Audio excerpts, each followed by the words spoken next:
This video is brought to you by Gladiator Concealment. Link in the description box below.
What's up, guys? It's Kyle, Michael, and Ryan with AKM Tactical.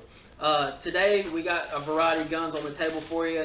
This one in front of me is my Glock 23. It's my first gun, RTF2 Gen 3, with the classic ugly non-functional fish gill serrations. I've got a Lone Wolf conversion barrel that Ryan got me for Christmas a couple years ago in it, so I'm running 9mm. I've got a TLR 1 HL, and I'm running Ameriglow Hackathorn sights with a fluorescent orange front tritium dot and a blacked out serrated rear. It's also rocking a 3.5 pound connector. This gun does not stay like this.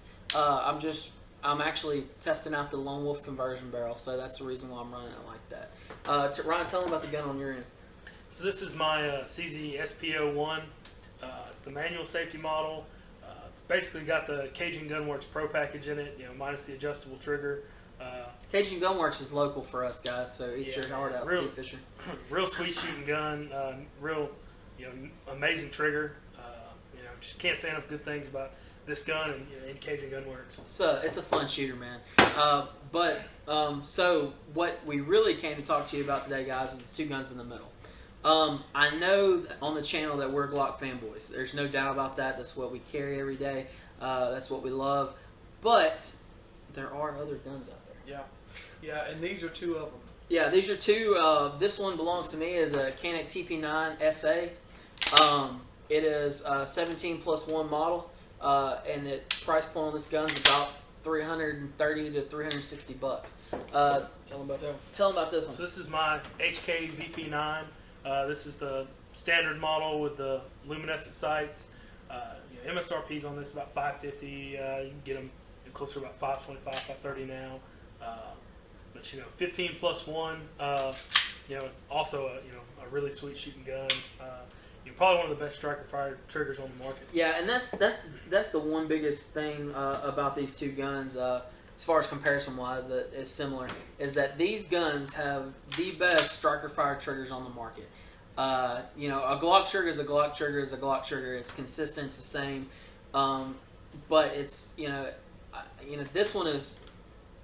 It's just, it's crisp, it's short, it's got a good reset. There's not a whole lot of take up. There's not very much grit in there. It's just a good trigger. Same thing on the VP9. Yeah, the VP9, real light trigger. The reset on this is ridiculous. That's amazing. it falls right in there with the PPQ. I know, probably get some comments saying that, a lot of people say that's the and that's another good comparison for these guns is the PPQ because the ergos are similar to the PPQ. Probably the PPQ is a little more similar to this gun than this one, but they're still close. When you pick this gun up and you raise it up and get a sight picture, it's going to be very similar to the Walther when you pick that up and get that sight picture. Yeah, and talking about the Canik series, probably the gun that's the most comparable to this is the SF Elite, the new SF Elite that's come out size-wise because it's 15+1, a little bit shorter barrel, that kind of thing. But the MSRP on it, we just don't have it, so that's not why we're not talking about it as far as on the table. But MSRP on it's like $400, $430, somewhere around in there. So it's a little bit closer in price range to the VP9. But yeah, these guns, they're good to go. They're starting to become proven guns. The thing about Glocks, people use Glocks. They talk about Glocks. We've always talked about Glocks. They've been around forever, 30 years, and they have proven There's themselves. There's going to be some 1911 fellas on there who are like, oh yeah. I mean, and as far as we're concerned, forever. Yeah. Right, but you're talking about a totally different ball game there. Yeah. We're talking about striker They've fire. they've been in combat for 30 years. Polymer frame handguns. Yeah. And they have proven themselves. MMPs have proven themselves. These guns are starting to get there, but they haven't been out long enough. They really just haven't been out. I'll tell you this, we just finished up fighting pistol at tactical response. The vast majority of people were running Glock 19s, but then you had some people running MMPs. You had several people running Caniks, and you had, I know for sure one guy was running a VP9. And PPQs, Walther PPQs. Yes, there was like 3 people that came together that was all running PPQs.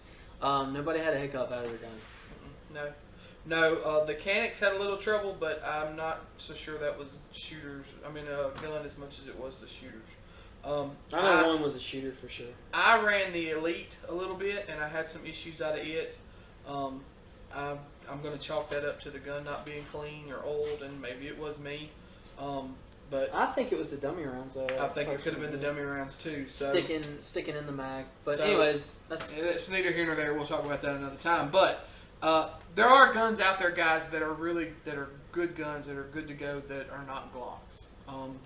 It's hard for us to say, but we wanted to show you something a little different that you could kind of sink your teeth into. Now, let's talk about a couple of differences on this gun. The glaring difference that everybody should know about the TP9SA is going to be the decocker switch on top.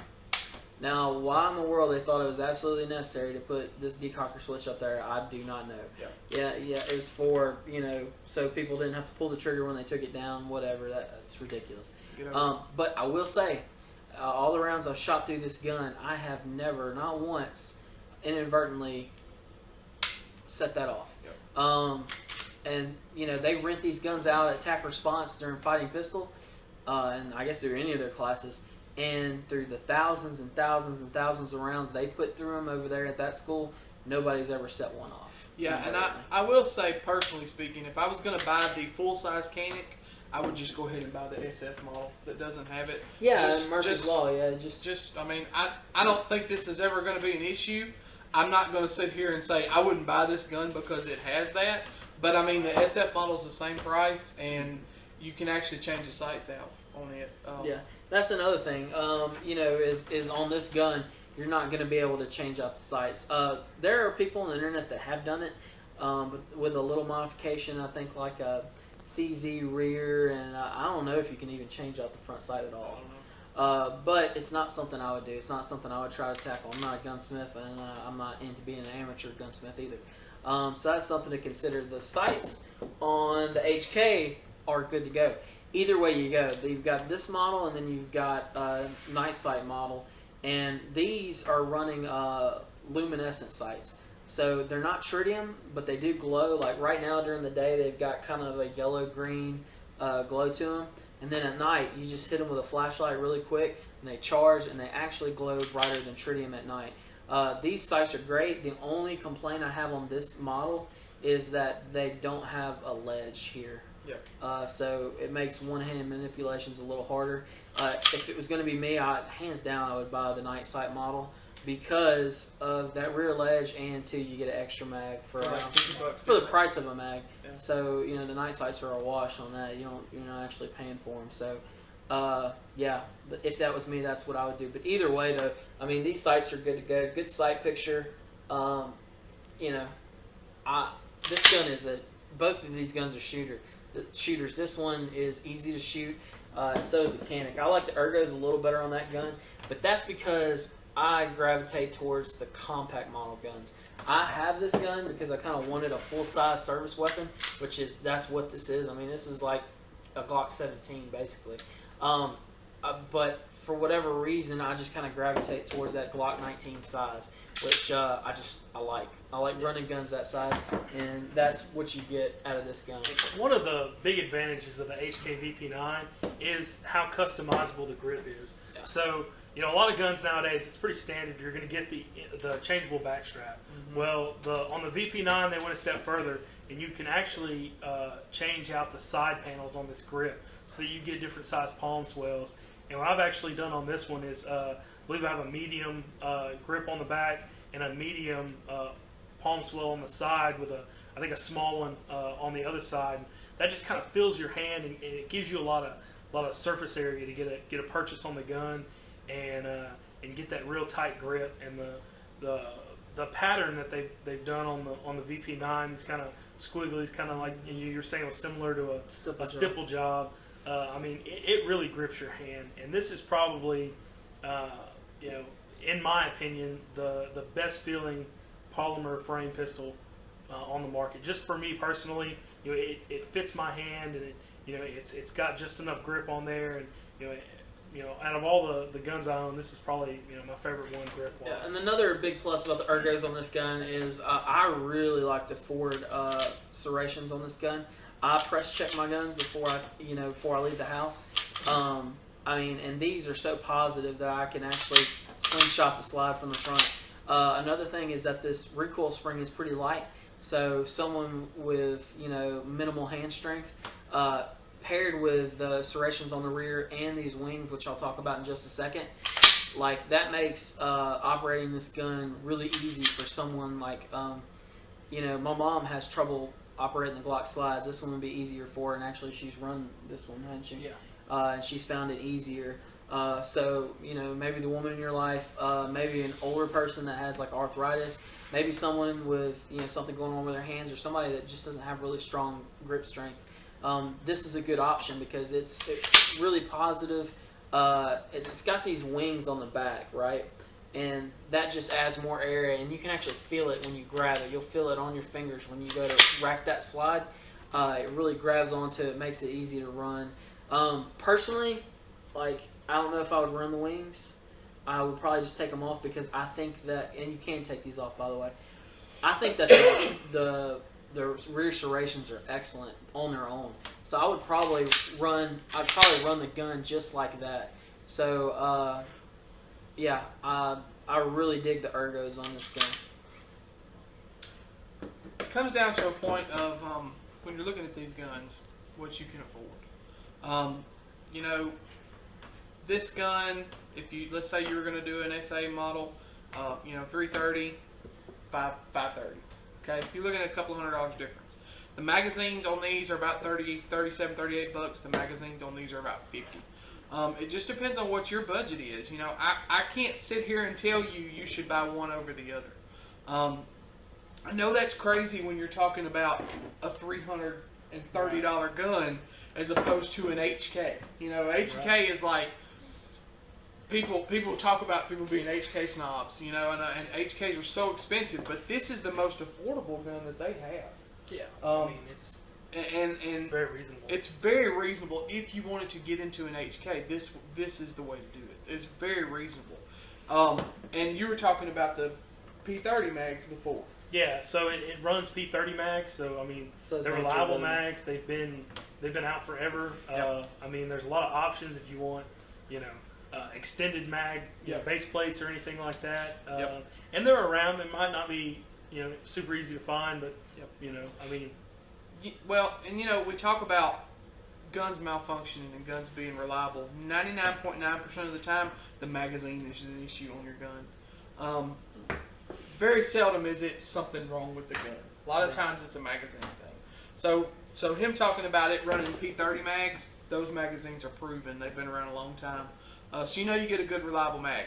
With the Canik, you get Metgar makes those mags. Metgar's been making mags for a long time. You know, they're solid mags.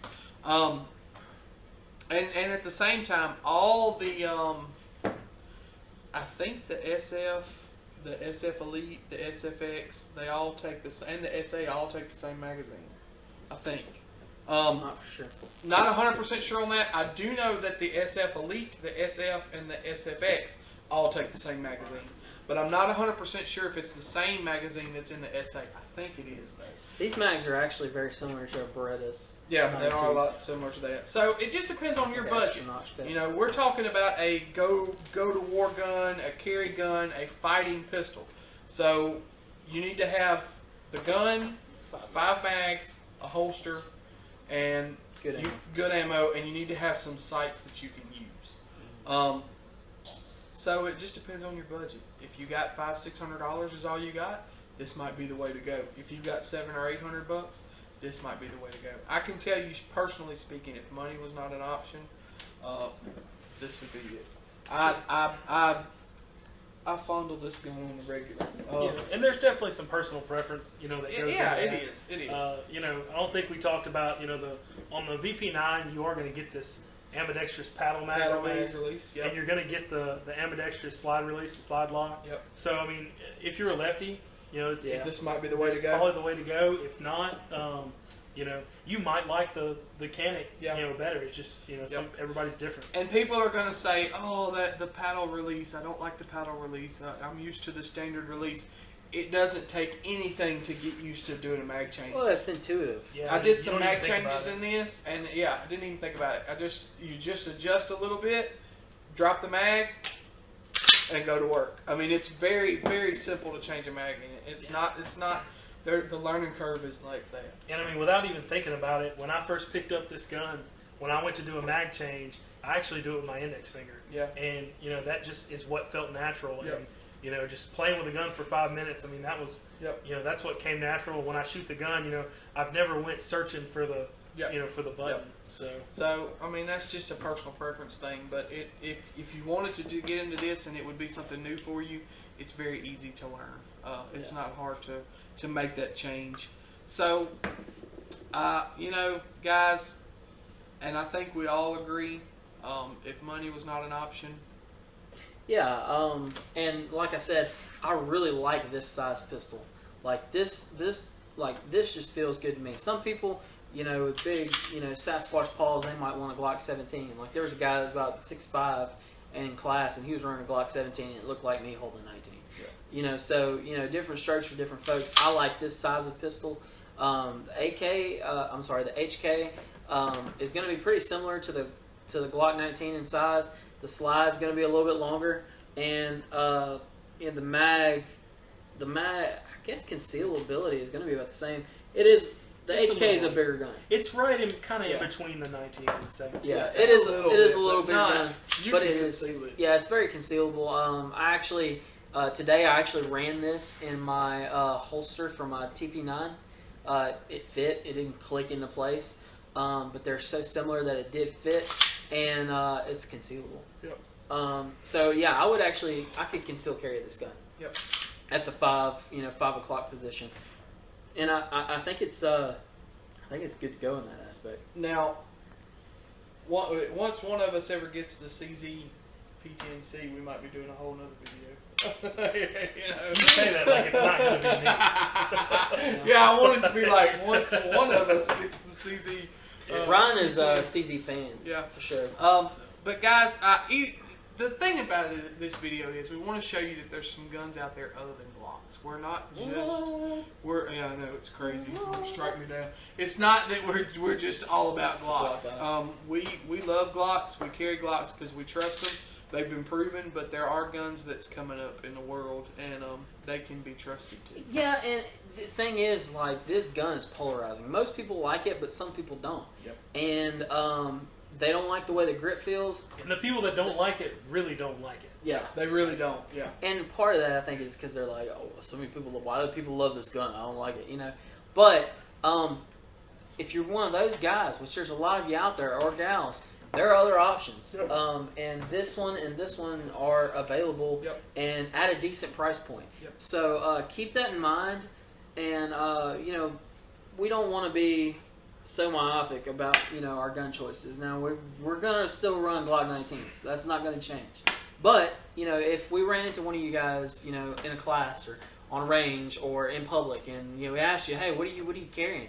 And you said, you know, a TP9, or if you said a VP9, like, dude, you're squared away. As long as you got good sights, you got a good holster, and you got some, you know, some quality ammo, man, you know, rock on. Roll with it. Man. Yeah, roll with it.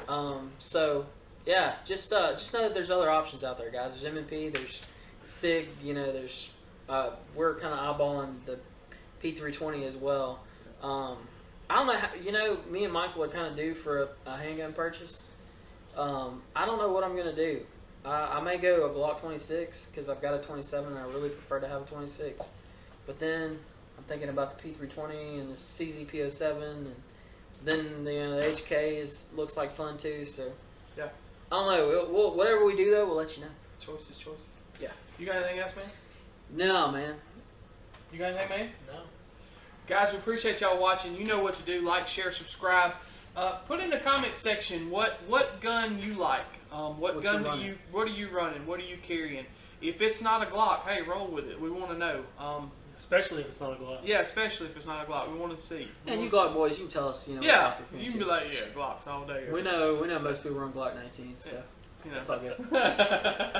But yeah, tell us what you think, and for you guys out there, you know, be polite. If somebody tells us they're running a high point and they're running a high point, and I'm gonna hold my tongue, and y'all should too. Be polite, and yeah, we want to know what you carry. Yeah. Anyways, guys, we will leave links to all our social media outlets in the description box below. As always, guys, we appreciate y'all watching, and y'all be safe.